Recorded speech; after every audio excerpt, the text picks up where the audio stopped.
எட்டு திக்கும் வென்றில் செய்திகளை வழங்குவதற்காக நான் சிவரஞ்சனி. முதலில் தலைப்புச் செய்திகளை பார்க்கலாம். அதானி விவகாரத்தில் விசாரணை நடத்த கோரிக்கை. அமலாக்கத்துறை அலுவலகம் நோக்கி சென்ற எதிர்க்கட்சியினரின் பேரணி தடுத்து நிறுத்தம். देखिए पहले तो बैरिकेडिंग का नजारा देख रहे मल्लिकार्जुन खड़गे के कक्ष में ये तय அமளி காரணமாக மூன்றாவது நாளாக முடங்கிய நாடாளுமன்றம். அதானியை விசாரிக்க கோரி எதிர்க்கட்சிகளும் ராகுல் காந்தி மன்னிப்பு கேட்க வேண்டும் என ஆளும் கட்சியினரும் ரகளை.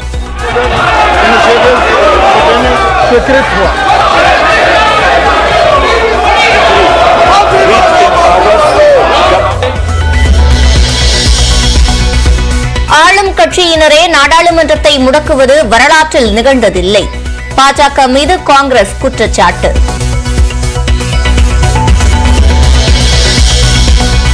திருச்சி திமுகவில் உச்சகட்ட உட்கட்சி மோதல். மாநிலங்களவை எம்பி திருச்சி சிவா வீடு மீது தாக்குதல்.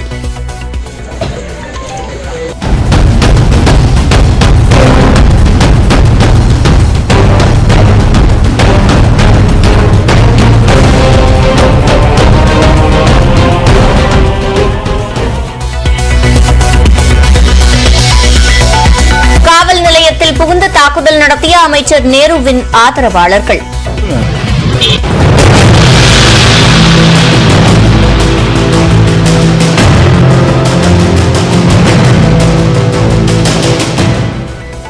பெண் காவலருக்கு எலும்பு முறிவு.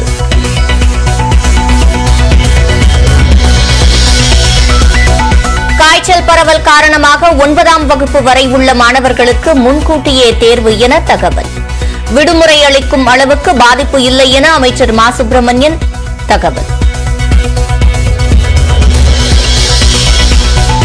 புதுச்சேரியில் அதிகரிக்கும் காய்ச்சல் பரவல். பள்ளிகளுக்கு 11 நாட்கள் விடுமுறை அளித்து அரசு உத்தரவு.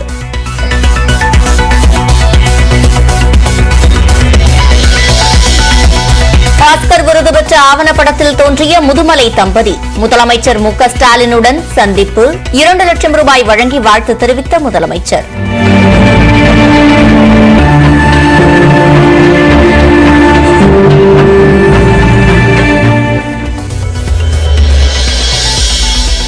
சென்னை சேலம் 8 வழி சாலை திட்டத்திற்கு தமிழ்நாடு அரசு எந்த எதிர்ப்பும் தெரிவிக்கவில்லை.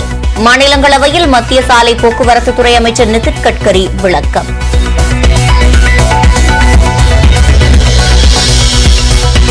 ஆருத்ரா நிதி நிறுவன மோசடி வழக்கில் 120 வங்கிக் கணக்குகள் முடக்கம். சொத்துக்களை விற்பனை செய்தும் கூட பணம் வழங்கப்படும் என ஐஜி ஆசியம்மாள் விளக்கம். அதிக காற்று மாசு கொண்ட நாடுகளின் பட்டியலில் 8வது இடத்தை பிடித்தது இந்தியா. மாசுபட்ட தலைநகரங்கள் பட்டியலில் முதலிடத்தில் உள்ளது டெல்லி.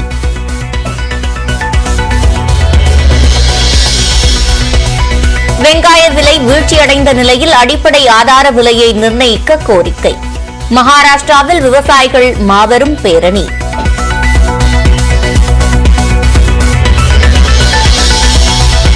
பாகிஸ்தானில் முன்னாள் பிரதமர் இம்ரான்கானை கைது செய்ய குவிந்த காவல்துறையினர். ஆதரவாளர்கள் கற்களை வீசி தாக்கியதால் துப்பாக்கிச் சூடு.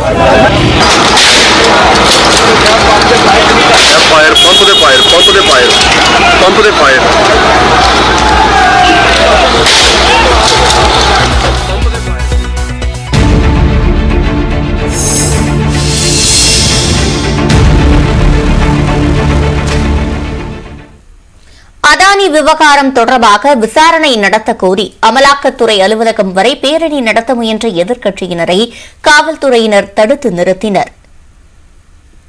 பிரபல தொழிலதிபர் கௌதம் அதானியின் நிறுவனங்கள் முறைகேட்டில் ஈடுபட்டிருப்பதாக அமெரிக்காவில் உள்ள பிரபல சந்தை ஆய்வு நிறுவனமான ஹிண்டன்பர்க் அறிக்கை வெளியிட்டது.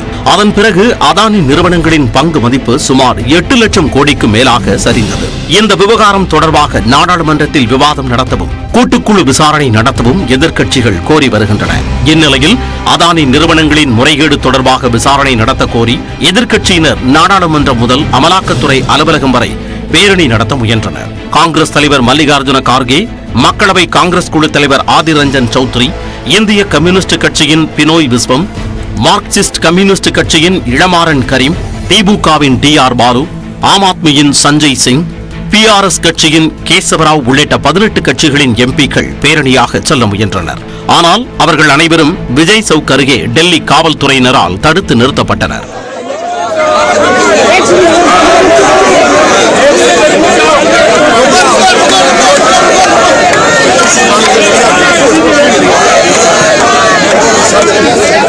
How it happened, who is responsible, who is giving the money, how he is allowed to take so much money. A man who started his career with 1,650 crores and today he is worth of 13 lakhs crore. So therefore we want there should be an inquiry and inquiry should be held, and what is the relation between Prime Minister and Adani ji, and wherever he goes he takes him, wherever he goes this man goes early. So these are all things. அமலாக்கத்துறை அலுவலகத்திற்கு செல்ல எதிர்க்கட்சியினருக்கு அனுமதி மறுக்கப்பட்டதால் தங்களின் புகாரை மின்னஞ்சல் மூலம் அதிகாரிகளுக்கு அவர்கள் அனுப்பி வைத்தனர். அதானி குழுமம் பல வகையிலே பல திட்டங்களிலே, அது நிலக்கரி ஊழலாக இருக்கட்டும், நிலக்கரியிலே நடந்திருக்கின்ற ஒதுக்கீடாக இருக்கட்டும், அவரோட ஊழல் நடந்திருக்கிறது. பாம்பேயில நடைபெற்ற திட்டங்களில் ஊழல் நடைபெற்றிருக்கிறது. அதே போல கப்பல் துறை அவர்களுடைய துறைமுகங்களிலே ஊழல் நடைபெற்றிருக்கின்றன. அதே போல வெளிநாட்டு போலியான வெளிநாட்டு நிறுவனங்கள் நியமிக்கப்பட்ட அங்கிருந்து போலியான பரிவர்த்தனை நடைபெற்றிருக்கிறது. இங்கு இருக்கின்ற கருப்பு பணத்தை இந்த போலியான நிறுவனங்கள் மூலமாக அனுப்பி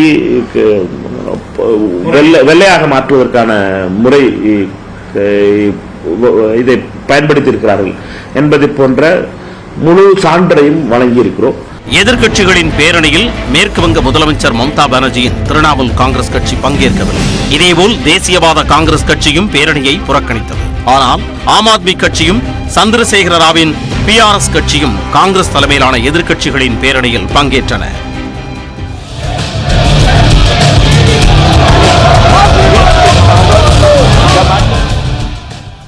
பாஜக மற்றும் காங்கிரஸ் உறுப்பினர்களின் தொடர் அமளியால் 3வது நாளாக நாடாளுமன்ற அவைகள் முடங்கின.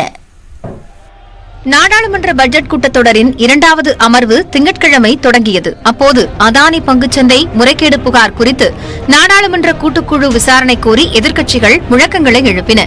அதே சமயம் லண்டனில் ராகுல் காந்தி பேசியதற்கு மன்னிப்பு கேட்க வலியுறுத்தி பாஜகவினர் வாக்குவாதம் செய்தனர். இதனால் அவை ஒத்திவைக்கப்பட்டது. கடந்த 2 தினங்களாக அலுவல்கள் எதுவும் நடைபெறாத நிலையில் புதன்கிழமை அவைகள் தொடங்கின. மக்களவை தொடங்கியதும் கையில் பதாகைகளை ஏந்தியபடி எதிர்க்கட்சி உறுப்பினர்கள் அவையின் மையப்பகுதிக்கு வந்து அதானி விவகாரத்தை விசாரிக்க நாடாளுமன்ற கூட்டுக்குழு அமைக்க வேண்டும் என கூச்சலிட்டனர்.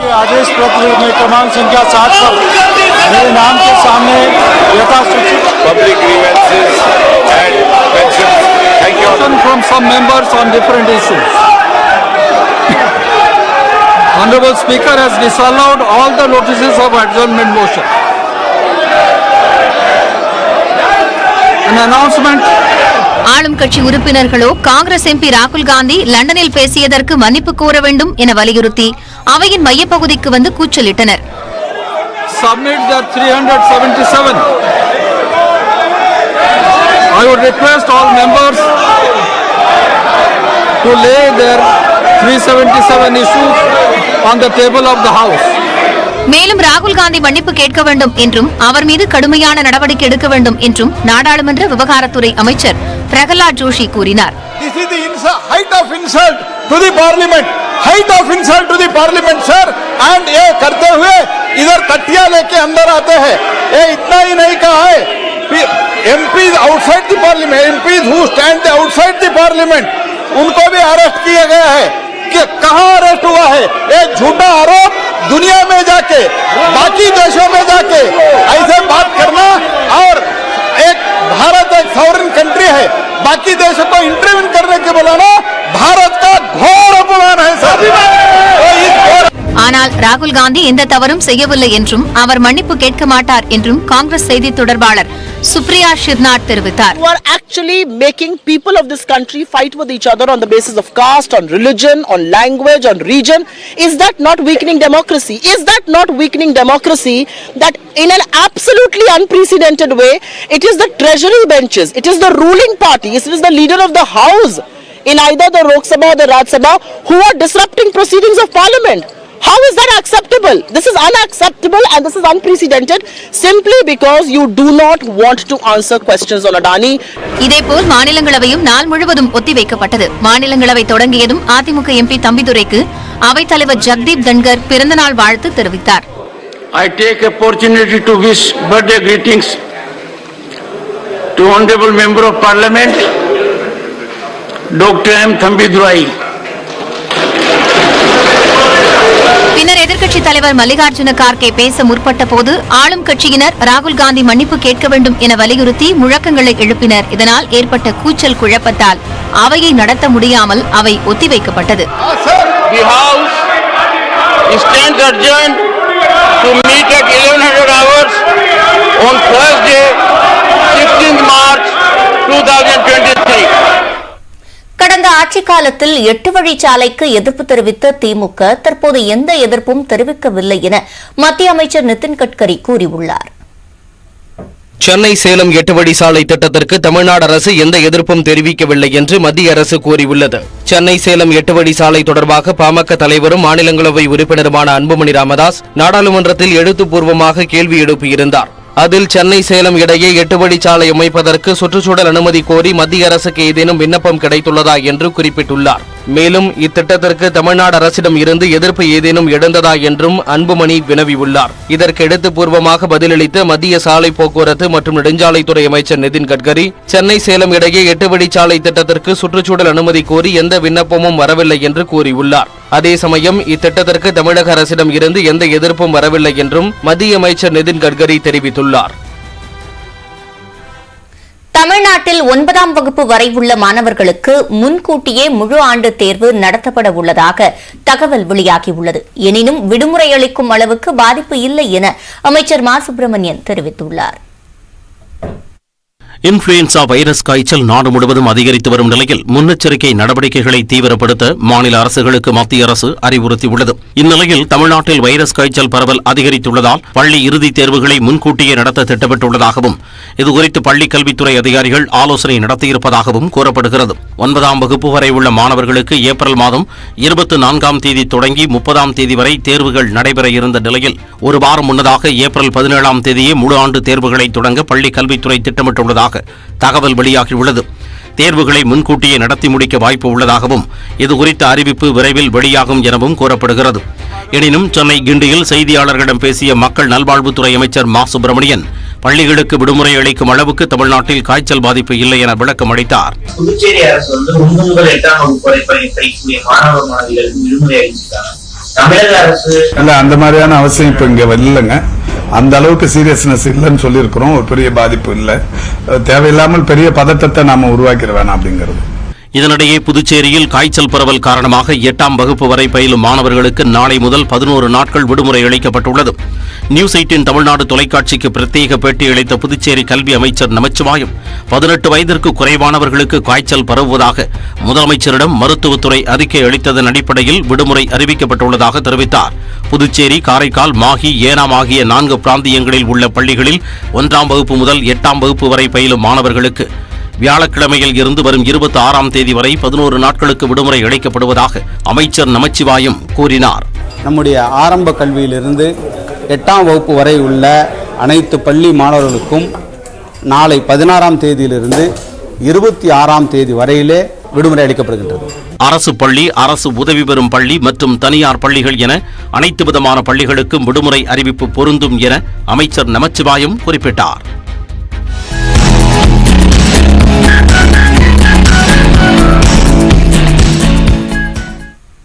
ஆஸ்கர் விருது வென்ற தி எலிபென்ட் விஸ்பரர்ஸ் ஆவண குறும்படத்தில் நடித்த பொம்மன் பெள்ளி தம்பதியினருக்கு தலா 1 லட்சம் ரூபாய் நிதியுதவி வழங்கி முதலமைச்சர் மு க ஸ்டாலின் பாராட்டு தெரிவித்தார். நீலகிரி மாவட்டம் முதுமலை காப்பகத்தில் யானை பராமரிப்பாளராக பணியாற்றி வரும் பொம்மன் பெள்ளி தம்பதியை பற்றிய தி எலிபண்ட் விஸ்பரர்ஸ் என்ற ஆவண குறும்படம் ஆஸ்கர் விருதை வென்று உலக கவனத்தை ஈர்த்துள்ளது. இந்நிலையில் சென்னை தலைமைச் செயலகத்தில் முதலமைச்சர் ஸ்டாலினை சந்தித்து முதுமலை தம்பதி பொம்மன் பெள்ளி வாழ்த்து பெற்றனர். அவர்கள் இருவருக்கும் முதலமைச்சர் பொன்னாடை அணிவித்து கேடயம் வழங்கி பாராட்டினார். மேலும் இருவருக்கும் தலா 1 லட்சம் ரூபாய்க்கான காசோலையை முதலமைச்சர் மு.க. ஸ்டாலின் வழங்கினார். குழந்தைகளை விட கூடுதல் கவனிப்புடன் யானை குட்டிகளை பராமரித்ததாகவும் யானைகள் பற்றிய குறும்படத்திற்கு விருது கிடைத்திருப்பது மகிழ்ச்சி அளிப்பதாகவும் பொம்மன் பெள்ளி தம்பதியினர் தெரிவித்தனர். நம்ம ஒரு சர்வசானதான் இது எடுத்தாங்க. நம்ம எப்படி வீட்டில் இருப்போமோ அது மாதிரி போறோம் வரோம், அந்த குட்டி பார்க்குறோம், குளிப்பாட்டுறோம், வரும்போது அந்த மாதிரி எடுத்தாங்க. காலையில் கொஞ்ச நேரம், சாயந்தரம் கொஞ்ச நேரம் எடுத்தாங்க. இது இந்த அளவுக்கு நம்ம நினைச்சு கூட பார்க்கல, இந்த அளவுக்கு வரணும். நமக்கு இப்போ எல்லாத்துக்கும் வந்தது எனக்கு நமக்கு சந்தோஷமா இருக்கு. அவங்க எழுப்பு எங்களுக்கு பண்றதுனால தான் நாங்கள் வளர்த்து கொடுக்குறோம்னு சொல்றோம். இப்போ அது ஒரு குழந்தை தானே, இப்போ ஆம்பளைங்க தெரியாது, ஒரு தாய்க்கு தான் தெரியும் எப்படி அம்மா இறந்து போன குழந்தை வளர்க்குறது, எப்படி அப்பா இறந்து போன குழந்தை வளர்க்குறதுன்னு ஒரு பொம்பளை தான் தெரியும். பொம்பளை வளர்த்ததா குழந்தை, ஆம்பளைனால முடியாது. இப்போ அவன் வேலைக்கு போகிறதா குழந்தை பார்க்குறதா, இப்போ பொம்பளைன்னா உட்காந்து வளர்த்துருவான். இந்நிலையில் முதலமைச்சர் ஸ்டாலின் வெளியிட்டுள்ள அறிக்கையில் தி எலிபண்ட் விஸ்பரர்ஸ் ஆவண படத்தின் மூலம் தமிழ்நாடு வனத்துறையினரின் செயல்பாடு மற்றும் யானைகள் பராமரிப்பு முறை உலக அளவில் கவனம் ஈர்த்துள்ளதாக குறிப்பிட்டுள்ளார். இந்த மகிழ்ச்சியான தருணத்தில் தெப்பக்காடு மற்றும் கோடிக்கமுத்தி யானைகள் முகாமில் பணிபுரிந்து வரும் 91 பணியாளர்களுக்கு தலா 1 லட்சம் ரூபாய் வழங்கப்படும் என்று அறிவித்துள்ளார். யானை பராமரிப்பாளர்களுக்கு வீடுகள் கட்ட 9 கோடியே 10 லட்சம் ரூபாய் நிதி உதவியை அரசு வழங்கும் எனவும் ஆனைமலை புலிகள் காப்பகத்தில் உள்ள யானைகள் முகாம் 5 கோடி ரூபாய் செலவில் மேம்படுத்தப்படும் என்றும் அவர் தெரிவித்துள்ளார். கோவை மாவட்டத்தில் சாடிவயல் பகுதியில் யானைகளை பராமரிக்க தேவையான ஒரு புதிய முகாம் 8 கோடி ரூபாய் செலவில் அமைக்கப்படும் என்று முதலமைச்சர் ஸ்டாலின் அறிவித்துள்ளார். சிவகங்கை மாவட்டம் காரைக்குடி அருகே டாஸ்மாக் கடையில் பெட்ரோல் குண்டு வீசியதில் படுகாயமடைந்த விற்பனையாளர் சிகிச்சை பலனளிக்காமல் உயிரிழந்தார். அவரின் குடும்பத்தினருக்கு 10 லட்சம் ரூபாய் நிதியுதவி வழங்க முதலமைச்சர் மு.க. ஸ்டாலின் உத்தரவிட்டுள்ளார்.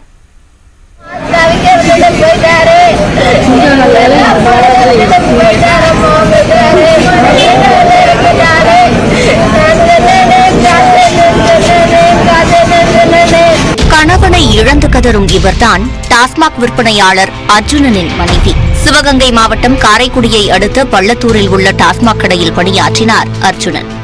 கடந்த 3ஆம் தேதி இரவு வழக்கம் போல கடை விற்பனை நேரம் முடிந்த பின்னர் கணக்கு பார்த்துக் கொண்டிருந்த போது பள்ளத்தூரைச் சேர்ந்த ராஜேஷ் என்பவர் கடை மீது திடீரென பெட்ரோல் குண்டு வீசினார். இதில் கடையில் இருந்த 14,000 ரூபாய் மதிப்புள்ள மது பாட்டில்கள், சுமார் 76,000 ரூபாய் ரொக்கம் தீக்கு இரையாகின. கடைக்குள் இருந்த விற்பனையாளர் அர்ஜுனன் தீயில் சிக்கி பலத்த காயமடைந்தார். 60% தீக்காயமடைந்த விற்பனையாளர் அர்ஜுனன் மேல் சிகிச்சைக்காக மதுரை அரசு ராஜாஜி மருத்துவமனையில் அனுமதிக்கப்பட்டார். பின்னர் தனியார் மருத்துவமனைக்கு மாற்றப்பட்ட நிலையில் சிகிச்சை பலனளிக்காமல் உயிரிழந்தார். கணவரின் மரணத்தால் தானும் தனது 3 குழந்தைகளும் நிர்கதியாக நிற்பதாக அர்ஜுனனின் மனைவி கிருஷ்ணவேணி கண்ணீர் விட்டு கதறினார். எனக்கு 3 பிள்ளை இருக்குதுலம்மா, யாருமா பாத்துக்கிறது, அவரு வேலைக்கு போடாதேனா 3 பிள்ளைல விவரமே தெரியாது. 1 5வது படிக்குது, 4வது படிக்குது, 2வது படிக்குது, 3மே பொம்பளை பிள்ளை. மதுவால் தனது குடும்பம் சீரழிவதாக கூறி ராஜேஷ் பெட்ரோல் குண்டு வீசியதாக காவல்துறை தரப்பில் கூறப்படுகிறது. பிப்ரவரி மாதம் 10ஆம் தேதி மண்ணெண்ணெய் நிரப்பிய பாட்டிலில் தீ வைத்து கடை மீது ராஜேஷ் வீசிய போதே காவல்துறை உரிய நடவடிக்கை எடுத்திருந்தால் உயிரிழப்பை தடுத்திருக்கலாம் என அர்ஜுனனின் உறவினர்கள் கூறினர். இதே மாதிரி சம்பவம் கடந்த 10/2/2023 ஒரு பெட்ரோல் குண்டு இதே டயத்துக்கு வீசுறாரு, இதே அழுத்தம் வீசினது. அப்போ ஒரு திட்டமிட்டு அந்த வேலையில செஞ்சிருக்காங்க.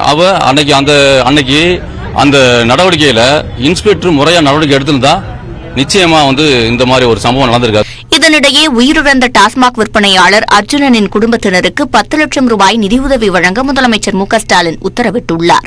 மேலும் அர்ஜுனனின் குடும்பத்தில் ஒருவருக்கு கருணை அடிப்படையில் அரசு வேலை வழங்கப்படும் எனவும் தெரிவித்துள்ளார். பெட்ரோல் குண்டு வீசிய ராஜேஷ் 50% தீக்காயத்துடன் புதுக்கோட்டை அரசு மருத்துவமனையில் சிகிச்சை பெற்று வருகிறார். அவர் மீது பதிவு செய்யப்பட்டிருந்த வழக்கு கொலை வழக்காக மாற்றப்பட்டுள்ளது. இந்நிலையில் டாஸ்மாக் விற்பனையாளர் அர்ஜுனன் உயிரிழப்பிற்கு கண்டனம் தெரிவித்து சிவகங்கை மாவட்ட டாஸ்மாக் ஊழியர்கள் பணி புறக்கணிப்பில் ஈடுபட்டனர். மாவட்டத்தில் உள்ள 128 மதுக்கடைகளும் அடைக்கப்பட்டதால் மது குடிப்பவர்கள் தவித்தனர்.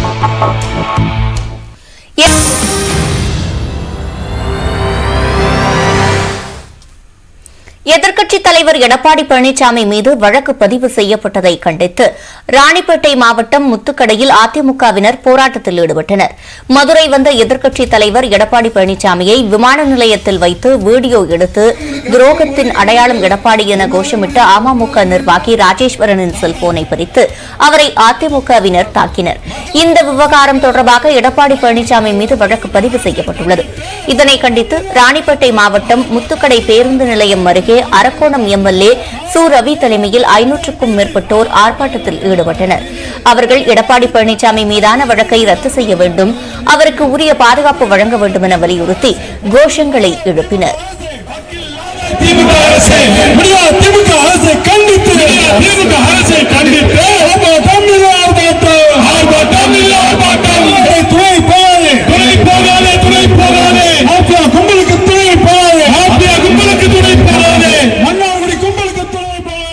அண்ணன் எடப்பாடியார் 1.5 கோடி தொண்டர்களுடைய ஒளி விளக்காக திகழக்கூடியவர் அண்ணன் எடப்பாடியார்.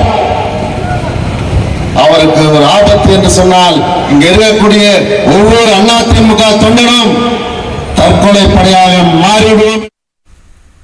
இனி சில 1 நிமிட செய்திகளை பார்க்கலாம். ரயில்வே வேலை வாய்ப்புக்காக நில மோசடியாக வாங்கியதாக பதிவான வழக்கில் பீகார் முன்னாள் முதலமைச்சர்கள் லாலு பிரசாத், ராப்ரி தேவி மற்றும் அவர்களின் மகள் மிசா பாரதிக்கு டெல்லி ரவுஸ் அவென்யூ நீதிமன்றம் ஜாமீன் அளித்துள்ளது. இந்த விவகாரத்தில் லாலு உள்ளிட்ட 16 பேர் மீது வழக்கு பதிவு செய்யப்பட்டுள்ளது. இது தொடர்பாக சிபிஐ அண்மையில் விசாரித்த நிலையில் டெல்லி ரவுஸ் அவென்யூ நீதிமன்றத்தில் வழக்கு நடந்து வந்தது. புதன்கிழமை நேரில் ஆஜரான லாலு பிரசாத், ராப்ரி தேவி மற்றும் மிசா பாரதி ஆகிய மூவரையும் 50,000 ரூபாய் பிணைத் தொகை செலுத்த கோரி ஜாமீனில் விடுவிப்பதாக நீதிமன்றம் அறிவித்தது. இதனிடையே பீகார் சட்டப்பேரவையில் பாஜகவினர் போராட்டம் நடத்திக் கொண்டிருந்த போது ராஷ்டிரிய ஜனதா தள கட்சி எம்எல்ஏக்கள் லட்டு கொடுத்ததால் தகராறு ஏற்பட்டது. லாலு பிரசாத்திற்கு ஜாமீன் கிடைத்ததால் அவரின் தொண்டர்களும் ஆர்ஜேடி எம்எல்ஏக்களும் லட்டு வழங்கிக் கொண்டிருந்தனர். இதனால் பாஜக ஆர்ஜேடி எம்எல்ஏக்கள் இடையே வாக்குவாதம் ஏற்பட்டது.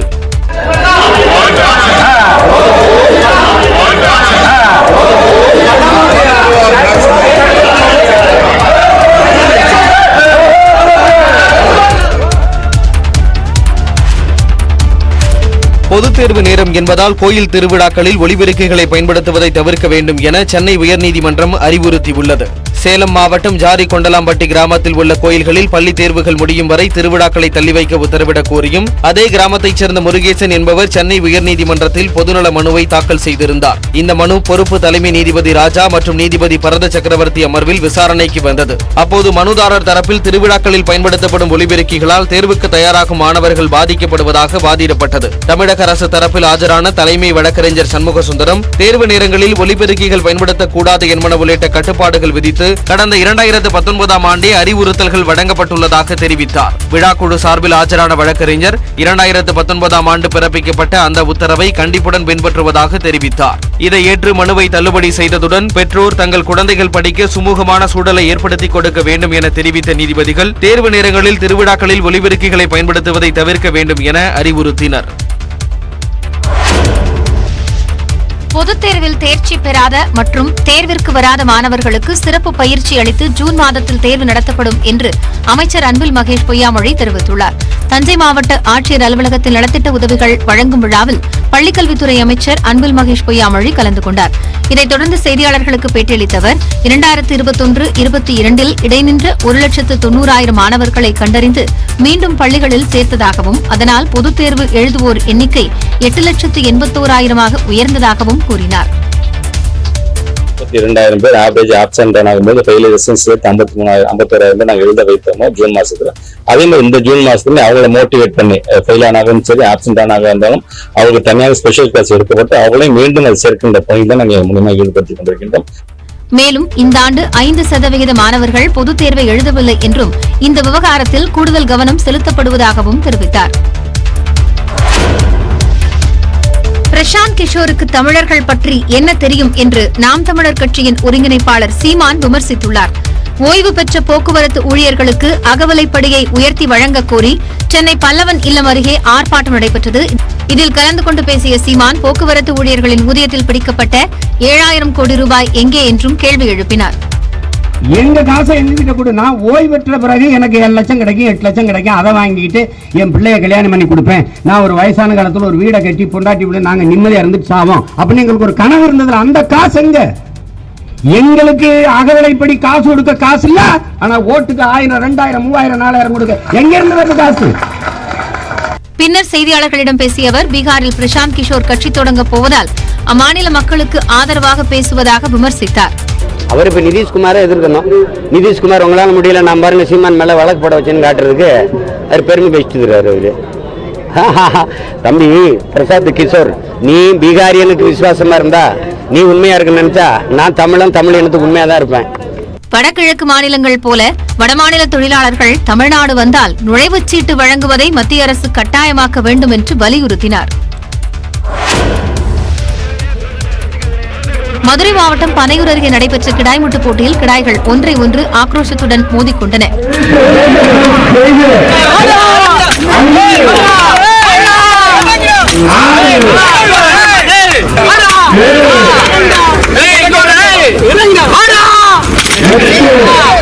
பொட்டப்பாளையம் கிராமம் மந்தையம்மன் கோயில் திருவிழாவை ஒட்டி கிடாய்முட்டு போட்டி நடத்தப்பட்டது. போட்டியில் மதுரை, திண்டுக்கல், திருச்சி, ஈரோடு என பல்வேறு மாவட்டங்களைச் சேர்ந்த 135 ஜோடி கிடாய்கள் களமிறக்கப்பட்டன. ஒன்றை ஒன்று முட்டிக்கொண்ட கிடாய்களில் கீழே விழாமல் களத்திலிருந்து ஓடாமல் நின்ற ஆடுகள் வெற்றி பெற்றதாக அறிவிக்கப்பட்டன.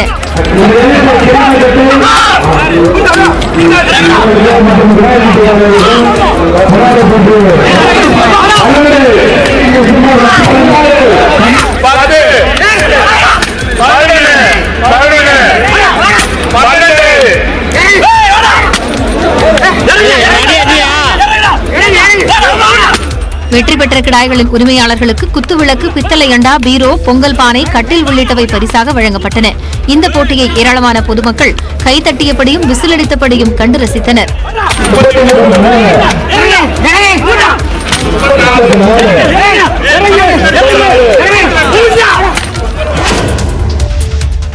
கடலூர் மாவட்டம் நெய்வேலியில் தலைக்கவசம் அணியாமல் இருசக்கர வாகனம் ஓட்டிச் சென்றவருக்கு 20,000 ரூபாய் அபராதம் விதிக்கப்பட்டிருப்பது அதிர்ச்சியை ஏற்படுத்தியுள்ளது.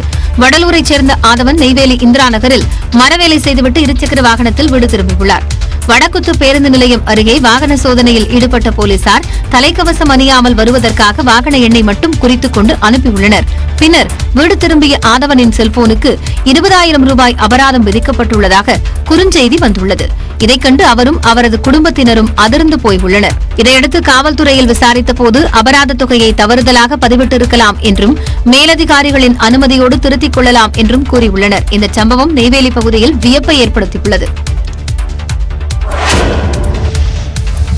கொடைக்கானல் சிட்டி வியூ வனப்பகுதியில் 2வது நாளாக தொடரும் காட்டுத்தீயை கட்டுப்படுத்த வனத்துறையினர் தீவிர முயற்சி மேற்கொண்டு வருகின்றனர். கொடைக்கானல் சிட்டி வியூ, செண்பகனூர் ஐயர் கிணறு, தனியார் தோட்டம் மற்றும் வருவாய் நிலங்களில் செவ்வாய்க்கிழமை மாலை ஏற்பட்ட காட்டுத்தீ தற்போது வரையில் கொழுந்துவிட்டு எரிந்து வருகிறது. இதன் காரணமாக இந்த வனப்பகுதியில் உள்ள அரிய வகை மரங்கள், மூலிகை செடி கொடிகள் எரிந்து சேதமடைந்து வருகின்றன. மேலும் அங்கு இருக்கும் வனவிலங்குகள் ஐயர் கிணறு குடியிருப்பு பகுதியில் முகாமிடும் சூழல் ஏற்பட்டுள்ளது.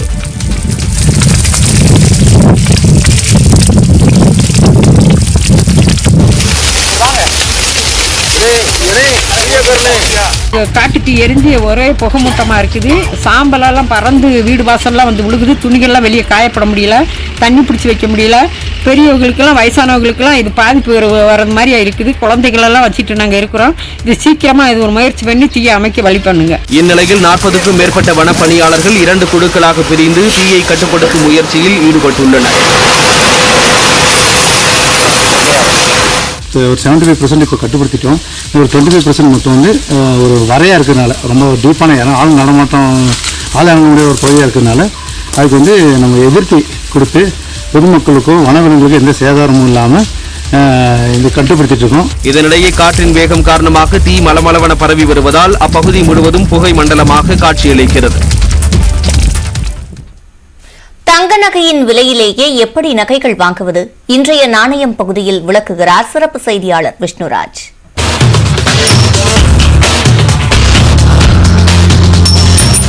முதலீட்டுக்கு அப்படின்னு நீங்க தங்கம் வாங்கும் போது அதை நகையா வாங்கிட்டீங்க அப்படின்னா அதுக்கு ஏற்கனவே செய்கூலி சேதாரம் அப்படின்னு ஒரு 15% கொடுத்து தான் வாங்குறோம். அன்றைய தங்கத்துடைய விலையை விட 15% கூடுதலா நம்ம கொடுத்த அந்த தங்க நகையை வாங்கும் போது அந்த தங்க நகை, அந்த முதலீடு உங்களுக்கு எப்ப லாபம் கிடைக்கும் அப்படின்னா, அந்த நீங்க வாங்கின விலையை விட குறைஞ்சபட்சம் ஒரு 20% அதிகரித்தா மட்டும்தான் உங்களுக்கு 10% லாபம் கிடைக்கும். ஏன்னா ஏற்கனவே 15% வரைக்கும் நீங்க செய்கூலி சேதாரம் கொடுத்து தானே அந்த தங்கத்தை வாங்குறோம். இப்படி இருக்கக்கூடிய சூழ்நிலையில கோல்டு ETF கொஞ்சம் கொஞ்சமா கோல்டு வாங்கி நீங்க சேர்க்க தொடங்குங்க. கோல்டு ETF செய்யக்கூடிய முதலீடு அப்படிங்கிறது தங்கத்துடைய விலையை பொறுத்து தான் ஏறி இறங்கும்.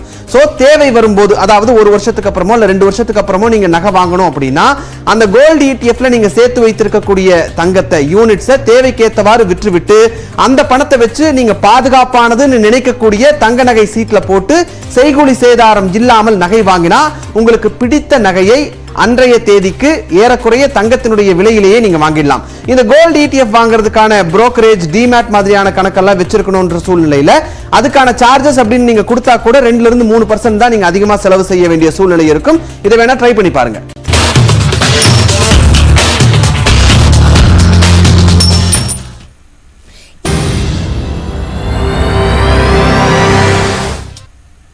திருச்சியில் திமுக MP திருச்சி சிவா வீடு மற்றும் வாகனங்கள் மீது உருட்டுக்கட்டைகள், கற்களால் தாக்கப்பட்ட சம்பவம் பரபரப்பை ஏற்படுத்தியுள்ளது.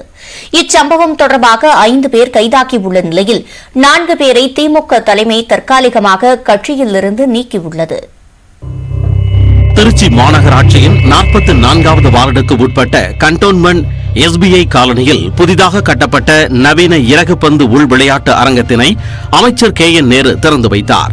அதே பகுதியில் வசிக்கும் திமுக MP திருச்சி சிவாவின் பெயரை கல்வெட்டில் பதிக்காமல் அரங்கம் திறக்கப்பட்டுள்ளதாக குற்றம் சாட்டி சிவாவின் ஆதரவாளர்கள் கருப்பு கொடி காட்டி ஆர்ப்பாட்டத்தில் ஈடுபட்டனர்.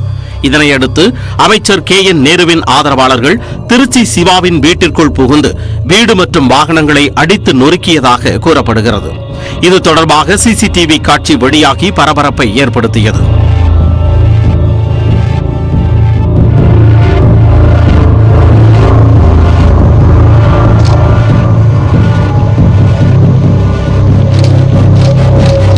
கருப்பு கொடி ஆர்ப்பாட்டத்தில் ஈடுபட்ட திருச்சி சிவாவின் ஆதரவாளர்கள் 6 பேரை திருச்சி அமர்வு நீதிமன்ற காவல் நிலையத்திற்கு விசாரணைக்காக போலீசார் அழைத்துச் சென்றனர். அங்கு சென்ற அமைச்சர் KN நேருவின் ஆதரவாளர்கள் காவல் நிலையத்திற்குள் புகுந்து தாக்கியதாக கூறப்பட்டது.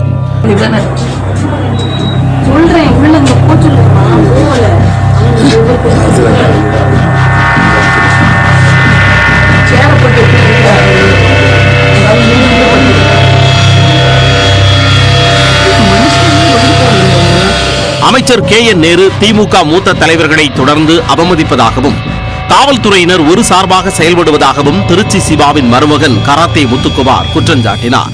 அமைச்சர் KN நேருவின் ஆட்கள் வீடு புகுந்து தாக்கி இருக்கிறார்கள். இது வன்மையாக கண்டிக்கத்தக்கது. வாகனங்கள் உடைக்கப்பட்டுள்ளன. இங்கே இருக்கும் வீட்டில் இருந்த நபர்களையும் காவல்துறையினர் அடித்து இழுத்து சென்று கைது செய்துள்ளார்கள். காவல் நிலையத்திலேயே அவரது நாட்கள் KN நேரு அண்ணன் அமைச்சரின் நாட்கள் தாக்கியுள்ளதாக தகவல் வந்துள்ளது. இது வன்மையாக கண்டிக்கத்தக்கது. திருச்சி அமர்வு நீதிமன்ற காவல் நிலையத்திற்குள் புகுந்து பணி செய்ய விடாமல் தடுத்ததாக 2ஆம் நிலை பெண் காவலர் புகார் அளித்தார். புகாரின் பேரில் 5 பேர் மீது 8 பிரிவுகளில் வழக்கு பதிவு செய்த போலீசார் திமுக பகுதி செயலாளர் திருப்பதியை கைது செய்தனர்.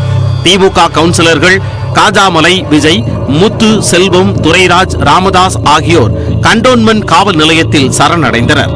காஜாமலை விஜய், முத்துச்செல்வம், துரைராஜ் மற்றும் ராமதாஸ் ஆகியோர் கட்சிக்கு அவப்பெயர் ஏற்படுத்தும் வகையில் செயல்பட்டதால் அடிப்படை உறுப்பினர் உள்ளிட்ட அனைத்து பொறுப்பில் இருந்தும் தற்காலிகமாக நீக்கி வைக்கப்படுவதாக திமுக பொதுச் செயலாளர் துரைமுருகன் அறிவித்துள்ளார். இந்த சம்பவம் குறித்து ட்விட்டரில் பதிவிட்ட அதிமுக இடைக்கால பொதுச் செயலாளர் எடப்பாடி பழனிசாமி, காவல் நிலையத்திற்குள் உள்ளேயே புகுந்து தாக்குதல் நடத்தும் திமுகவினரால் இந்த ஆட்சியில் சட்டம் ஒழுங்கு ரவுடிகளின் கட்டுப்பாட்டில் உள்ளதோ என்ற சந்தேகம் எழுவதாக தெரிவித்துள்ளார். காவல்துறையை தன்வசம் வைத்துள்ள முதலமைச்சர் இதற்கு என்ன பதில் சொல்லப் போகிறார் என்றும் கேள்வி எழுப்பியுள்ளார். உட்கட்சி மோதலால் தமிழ்நாட்டில் சட்டம் ஒழுங்கு பாதிக்கப்பட்டுள்ளதாக தெரிவித்த டிடிவி தினகரன், திமுக ஆட்சி அமைந்து 2 ஆண்டுகளுக்கு உள்ளாகவே அக்கட்சியின் உட்கட்சி பூசலால் மக்கள் பாதிக்கப்பட்டுள்ளதாகவும் சம்பந்தப்பட்ட அனைவரையும் சட்டத்தின் முன் நிறுத்தி உரிய தண்டனையை பெற்றுத்தர வேண்டும் எனவும் அரசை வலியுறுத்தியுள்ளார். சென்னையை ஸ்பாஞ்ச் சிட்டியாக மாற்றும் முயற்சியில் ஈடுபட்டுள்ளது மாநகராட்சி நிர்வாகம். ஸ்பாஞ்ச் பார்க் என்றால் என்ன, இதனால் கிடைக்கப்பெறும் பயன்கள் என்ன என்பதை விளக்குகிறது இந்த செய்தி தொகுப்பு.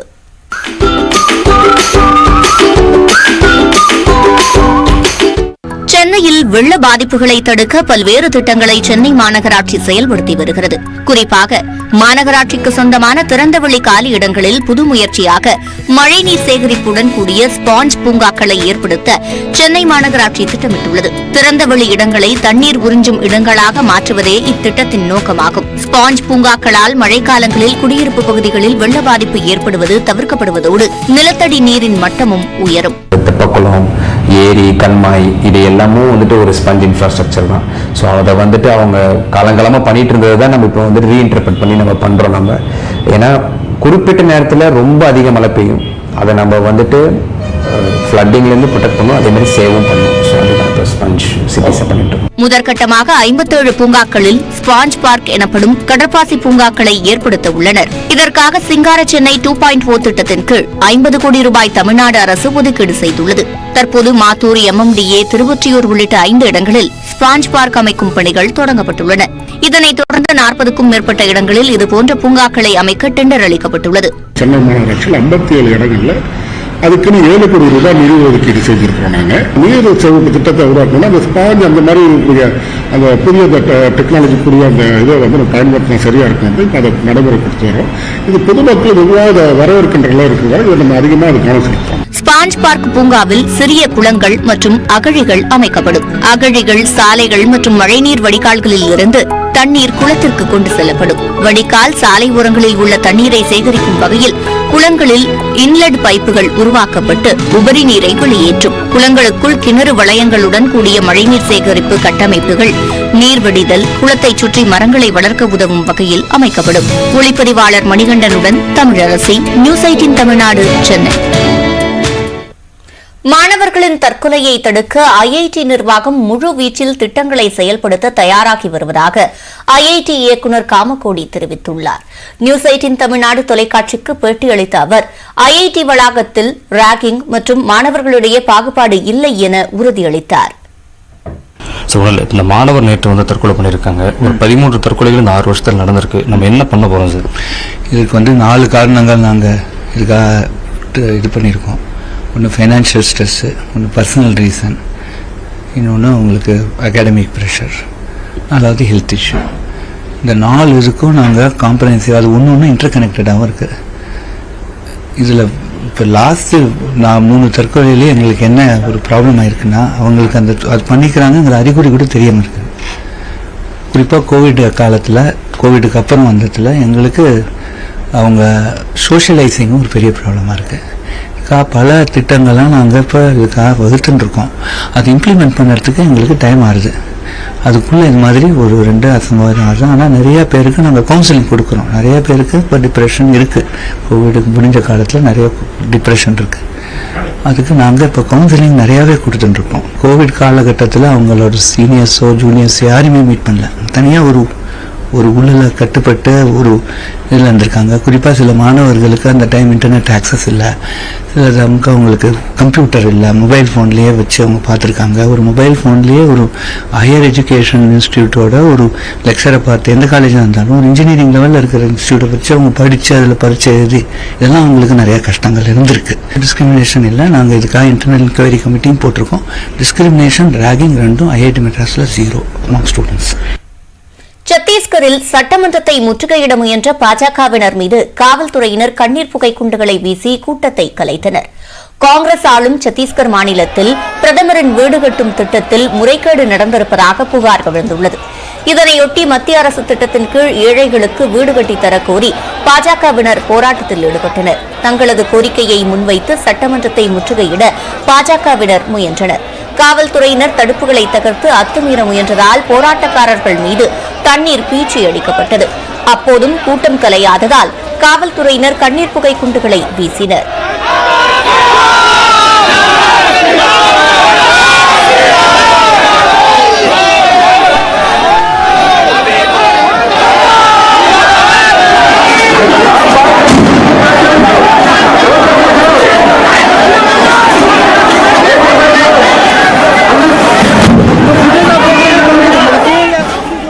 சத்தீஸ்கர் அரசுக்கு எதிராக மக்கள் மிகுந்த கோபத்தில் இருப்பதாக அம்மாநிலத்தைச் சேர்ந்த பாஜக தலைவர் மிர்ஜ் மோகன் அகர்வால் தெரிவித்தார். பாஜகவினரின் இப்போராட்டத்தால் சத்தீஸ்கர் சட்டமன்றம் அருகே அசாதாரண சூழல் நிலவியது.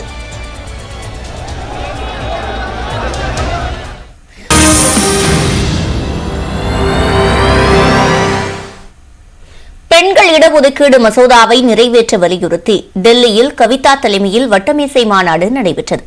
தெலங்கானா முதலமைச்சரின் மகளும் பாரத ராஷ்டிரிய சமிதி கட்சியின் நியமன உறுப்பினருமான கவிதா பெண்களுக்கான இடஒதுக்கீடு மசோதாவை நிறைவேற்றக் கோரி கடந்த வெள்ளிக்கிழமை உண்ணாவிரதம் மேற்கொண்டார். இதனைத் தொடர்ந்து டெல்லியில் உள்ள உணவகத்தில் இது தொடர்பான வட்டமேசை மாநாடு நடைபெற்றது. இதில் கலந்து கொண்டு பேசிய நாடாளுமன்ற உறுப்பினர் தமிழச்சி தங்கபாண்டியன் பெண்கள் இடஒதுக்கீடு மசோதாவை நிறைவேற்ற அனைத்து வகையிலும் அழுத்தம் தரப்படும் என்றார்.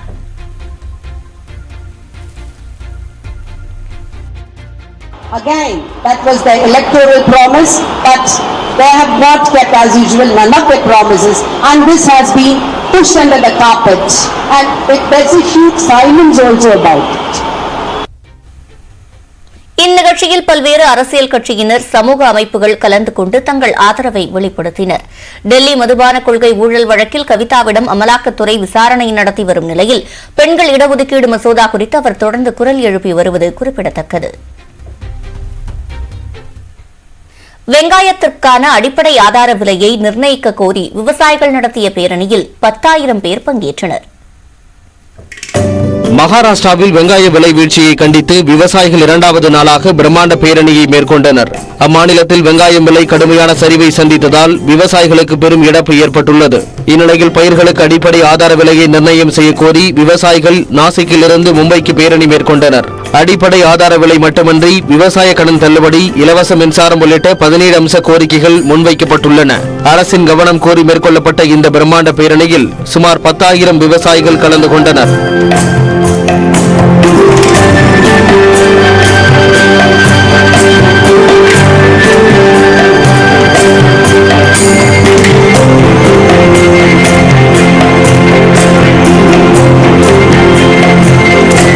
நபார்ட் வங்கி மூலம் வெங்காயத்தை கொள்முதல் செய்தல், இழப்பீடு வழங்குதல் உள்ளிட்டவை விவசாயிகளின் பிரதான கோரிக்கையாகும். மேலும் மாநில அரசு இதில் தலையிட்டு உரிய தீர்வு காண வேண்டும் என்று விவசாயிகள் வலியுறுத்தியுள்ளனர். நாசிக்கில் செவ்வாய்க்கிழமை தொடங்கிய பேரணியை அடுத்த வாரம் திங்கட்கிழமை மும்பையில் முடிக்க திட்டமிடப்பட்டுள்ளது.